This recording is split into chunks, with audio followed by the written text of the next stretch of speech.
Hi అండి. ఎంతో మెత్తగా ఉండే చపాతీ చూపిస్తానండి. ఈ చపాతీ తినటం వల్ల పిల్లలకు కడుపు నొప్పి, అజీర్ణాలు ఏమి రావండి. అలాగే మనం పిండి కలిపే పని లేదు. పీటతో కానీ, కర్ర కానీ ఏం అవసరం లేకుండా ఇలా చేసుకోండి. ఎన్ని చపాతీలైనా ఈజీగా చేసేయొచ్చు.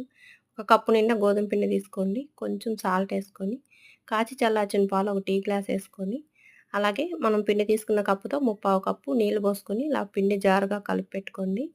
ఇప్పుడు స్టవ్ వెలిగించుకొని ఒక మందపాటి కడాయి పెట్టుకొని ఒక 2 స్పూన్లు ఆయిలేసుకొని ఇప్పుడు మనం కలిపి పెట్టుకున్న గోధుమ పిండేసేసి ఇలా ముద్దగా అయ్యేంత వరకు సిమ్‌లో పెట్టుకొని కలుపుకొని పిండి కొంచెం చల్లారిన తర్వాత ఇలా కొంచెం మీడియం సైజులో ముద్దలు పిండి ముద్దలు తయారు చేసి పక్కన పెట్టుకొని 2 పాలిథీన్ కవర్లు ఇలా కట్ చేసుకొని కొంచెం ఆయిల్ రుద్దేసుకొని ఇలాగా గోధుమ పిండి ఉండబెట్టేసి ఇలా ప్లేట్‌తో ఒత్తేసేయండి. చపాతీ రెడీ అయిపోద్ది.